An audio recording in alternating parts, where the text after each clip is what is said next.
শ্রী শ্রী রামকৃষ্ণ কথামৃত তৃতীয় পরিচ্ছেদ 1884 তেসরা আগস্ট। নবাই চৈতন্য, নরেন্দ্র, বাবুরাম, লাটু, মণি, রাখাল, নিরঞ্জন, অধর ঠাকুর নিজের ঘরে আসিয়া বসিয়াছেন। বলরাম আম্র আনিয়াছিলেন। ঠাকুর শ্রীযুক্ত রামচাটুর্যকে বলিতেছেন, তোমার ছেলের জন্য আমগুলি নিয়ে যেও। ঘরে শ্রীযুক্ত নবাই চৈতন্য বসিয়াছেন। তিনি লাল কাপড় পরিয়া আসিয়াছেন। উত্তরের লম্বা বারান্দায় ঠাকুর হাজরার সহিত কথা কহিতেছেন। ব্রহ্মচারী হরিতাল ভস্ম ঠাকুরের জন্য দিয়েছেন। সেই কথা হইতেছে। শ্রীরামকৃষ্ণ: ব্রহ্মচারীর ঔষধ আমার বেশ খাটে, লোকটা ঠিক। হাজরা: কিন্তু বেচারি সংসারে পড়েছে, কি করে? কোন্নগর থেকে নবাই চৈতন্য এসেছেন, কিন্তু সংসারী লাল কাপড় পরা। শ্রীরামকৃষ্ণ: কি বলবো, আর আমি দেখি ঈশ্বর নিজেই এইসব মানুষ রূপ ধারণ করে রয়েছেন, তখন কারুকে কিছু বলতে পারি না। ঠাকুর আবার ঘরের মধ্যে আসিয়াছেন, হাজরার সহিত নরেন্দ্রের কথা কহিতেছেন। হাজরা: নরেন্দ্র আবার মোকদ্দমায় পড়েছে। শ্রীরামকৃষ্ণ: শক্তি মানে না, দেহ ধারণ করলে শক্তি মানতে হয়। হাজরা: বলে আমি মানলে সকলেই মানবে, তা কেমন করে মানি? অতদূর ভালো নয়, এখন শক্তিরই এলাকায় এসেছে। জজ সাহেব পর্যন্ত যখন সাক্ষী দেয়, তাকে সাক্ষীর বাক্সে নেমে এসে দাঁড়াতে হয়। ঠাকুর মাস্টারকে বলিতেছেন, তোমার সঙ্গে নরেন্দ্রের দেখা হয় নাই? মাস্টার: আজ্ঞে আজকাল হয় নাই। শ্রীরামকৃষ্ণ: একবার দেখা করো না, আর গাড়ি করে আনবে। হাজরার প্রতি: আচ্ছা, এখানকার সঙ্গে কি তার সম্বন্ধ? হাজরা: আপনার সাহায্য পাবে। শ্রীরামকৃষ্ণ: ভবনাথ, সংসার না থাকলে এখানে এত আসে? আচ্ছা, হরিশ, লাটু কেবল ধ্যান করে, ওগুলো কি? হাজরা: হ্যাঁ, কেবল ধ্যান করা কি, আপনাকে সেবা করে, সে এক। শ্রীরামকৃষ্ণ: হবে, ওরা উঠে গিয়ে আবার কেউ আসবে। হাজরা ঘর হইতে চলিয়া গেলেন। এখনো সন্ধ্যার দেরি আছে। ঠাকুর ঘরে বসিয়া একান্তে মণির সহিত কথা কহিতেছেন। শ্রীরামকৃষ্ণ মণির প্রতি: আচ্ছা, আমি যা ভাবাবস্থায় বলি তাতে লোকের আকর্ষণ হয়? মণি: আজ্ঞে খুব হয়। শ্রীরামকৃষ্ণ: লোকে কি ভাবে? ভাবাবস্থায় দেখলে কিছু বোধ হয়? মণি: বোধ হয় একধারে জ্ঞান, প্রেম, বৈরাগ্য, তার উপর সহজ অবস্থা। ভিতর দিয়ে কত জাহাজ চলে গেছে, তবু সহজ। ও অবস্থা অনেকে বুঝতে পারে না, দু চারজন কিন্তু ওইতেই আকৃষ্ট হয়। শ্রীরামকৃষ্ণ: ঘোষপাড়ার মতে ঈশ্বরকে সহজ বলে, আর বলে সহজ না হলে সহজকে না যায় চেনা। শ্রীরামকৃষ্ণ মণির প্রতি: আচ্ছা, আমার অভিমান আছে? মণি: আছে, আজ্ঞে একটু আছে। শরীর রক্ষা আর ভক্তের জন্য, জ্ঞান উপদেশের জন্য, তাও আপনি প্রার্থনা করে রেখেছেন। শ্রীরামকৃষ্ণ: আমি রাখি নাই, তিনিই রেখে দিয়েছেন। আচ্ছা, ভাবাবেশের সময় কি হয়? মণি: আপনি তখন বললেন ষষ্ঠ ভূমিতে মন উঠে ঈশ্বরীয় রূপ দর্শন হয়, তারপর কথা যখন কন তখন পঞ্চম ভূমিতে মন নামে। শ্রীরামকৃষ্ণ: তিনিই সব করছেন, আমি কিছুই জানি না। মণি: আজ্ঞে তাই জন্যই তো এত আকর্ষণ। মণি: আজ্ঞে শাস্ত্রে দুরকম বলেছে। এক পুরাণের মতে কৃষ্ণকে চিদাত্মা, রাধাকে চিৎশক্তি বলেছে, আর এক পুরাণে কৃষ্ণই কালী আদ্যাশক্তি বলেছে। শ্রীরামকৃষ্ণ: দেবী পুরাণের মত, এ মতে কালীই কৃষ্ণ হয়েছেন। তা হলেই বা, তিনি অনন্ত, পথও অনন্ত। এই কথা শুনিয়া মণি অবাক হইয়া কিয়ৎক্ষণ চুপ করিয়া রহিলেন। মণি: ও বুঝেছি, আপনি যেমন বলেন ছাদে উঠা নিয়ে কথা, যে কোনো উপায়ে উঠতে পারলেই হলো, দড়ি, বাঁশ, যে কোনো উপায়ে। শ্রীরামকৃষ্ণ: এইটি যে বুঝেছে, এটুকু ঈশ্বরের দয়া। ঈশ্বরের কৃপা না হলে সংশয় আর যায় না। কথাটা এই, কোনো রকমে তার উপর যাতে ভক্তি হয়, ভালোবাসা হয়।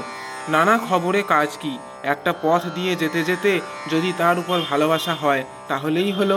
ভালোবাসা হলেই তাকে লাভ করা যাবে। তারপর যদি দরকার হয় তিনি সব বুঝিয়ে দিবেন, সব পথের খবর বলে দিবেন। ঈশ্বরের উপর ভালোবাসা এলেই হলো, নানা বিচারের দরকার নাই। আম খেতে এছো, আম খাও, কত ডাল কত পাতা, এসবের হিসাবের দরকার নাই। হনুমানের ভাব, আমি আর বার তিথি নক্ষত্র জানি না, এক রাম চিন্তা করি। মণি: এখন এরূপ ইচ্ছা হয় যে কর্ম খুব কমে যায় আর ঈশ্বরের দিকে খুব মন দিই। শ্রীরামকৃষ্ণ: আহা, তা হবে বই কি, কিন্তু জ্ঞানে নির্লিপ্ত হয়ে সংসারে থাকতে পারে। মণি: আজ্ঞে, কিন্তু নির্লিপ্ত হতে গেলে বিশেষ শক্তি চাই। শ্রীরামকৃষ্ণ: হ্যাঁ, তা বটে, কিন্তু হয়তো তুমি সংসার চেয়েছিলে। কৃষ্ণ শ্রীমতীর হৃদয়েই ছিলেন, কিন্তু তার ইচ্ছা হলো, তাই মানুষরূপে লীলা। এখন প্রার্থনা করো যাতে এসব কমে যায়, আর মন থেকে ত্যাগ হলেই হলো। মণি: সে যারা বাহিরে ত্যাগ করতে পারে না, উঁচু থাকের জন্য একেবারেই ত্যাগ, মনের ত্যাগ ও বাহিরের ত্যাগ। ঠাকুর চুপ করিয়া আছেন, আবার কথা কহিতেছেন। শ্রীরামকৃষ্ণ: বৈরাগ্য মানে কি বলো দেখি। মণি: বৈরাগ্য মানে শুধু সংসারে বিরাগ নয়, ঈশ্বরে অনুরাগ আর এই সংসারে বিরাগ। শ্রীরামকৃষ্ণ: হ্যাঁ, ঠিক বলেছ, সংসারে টাকার দরকার বটে, কিন্তু উগানোর জন্য অত ভেব না। যদৃচ্ছা লাভ এই ভালো, সঞ্চয়ের জন্য অত ভেব না। যারা তাকে মন প্রাণ সমর্পণ করে, যারা তার ভক্ত শরণাগত, তারা ওসব অত ভাবে না। যত্র আয় তত্র ব্যয়। একদিক থেকে টাকা আসে, আর একদিক থেকে খরচ হয়ে যায়, এর নাম যদৃচ্ছা লাভ। গীতায় আছে। ঠাকুর হরিপদর কথা কহিতেছেন। হরিপদ সেদিন এসেছিল। মণি সহাস্য: হরিপদ কথকতা জানে, প্রহ্লাদ চরিত্র, শ্রীকৃষ্ণের জন্মকথা, এসব বেশ সুর করে বলে। শ্রীরামকৃষ্ণ: বটে, সেদিন তার চক্ষু দেখলাম যেন চড়ে রয়েছে। বললাম, তুই কি খুব ধ্যান করিস? তা মাথা হেঁট করে থাকে। আমি তখন বললাম, অত নয় রে। সন্ধ্যা হইল, ঠাকুর মার নাম করিতেছেন ও চিন্তা করিতেছেন। কিয়ৎক্ষণ পরে ঠাকুর বাড়িতে আরতি আরম্ভ হইল। শ্রাবণ শুক্লা দ্বাদশী, ঝুলন উৎসবের দ্বিতীয় দিন। চাঁদ উঠিয়াছে, মন্দির মন্দির প্রাঙ্গণ উদ্যান আনন্দময় হইয়াছে। রাত 8টা হইল। ঘরে ঠাকুর বসিয়া আছেন, রাখালো মাস্টারও আছেন। শ্রীরামকৃষ্ণ মাস্টারের প্রতি: বাবুরাম বলে, সংসার ওরে বাবা। মাস্টার: ও শোনা কথা, বাবুরাম সংসারের কি জানে? শ্রীরামকৃষ্ণ: হ্যাঁ, তা বটে, নিরঞ্জন দেখেছে, ও খুব সরল। মাস্টার: আজ্ঞে হ্যাঁ, তার চেহারাতেই আকর্ষণ করে। চোখের ভাবটি কেমন? শ্রীরামকৃষ্ণ: শুধু চোখের ভাব নয়, সমস্ত। তার বিয়ে দেবে বলেছিল, তা সে বলেছে আমায় ডুবুবে কেন? সহাস্য: হ্যাঁ গা, লোকে বলে খেটে খুটে গিয়ে পরিবারের কাছে গিয়ে বসলে নাকি খুব আনন্দ হয়। মাস্টার: আজ্ঞে, যারা ওইভাবে আছে তাদের হয় বই কি। রাখালের প্রতি সহাস্যে: এক্সামিন হচ্ছে, লিডিং কোয়েশ্চেন। শ্রীরামকৃষ্ণ সহাস্যে: মায়ে বলে ছেলের একটা গাছতলা করে দিলে বাঁচি, রোদে ঝলসা পোড়া হয়ে গাছতলায় বসবে।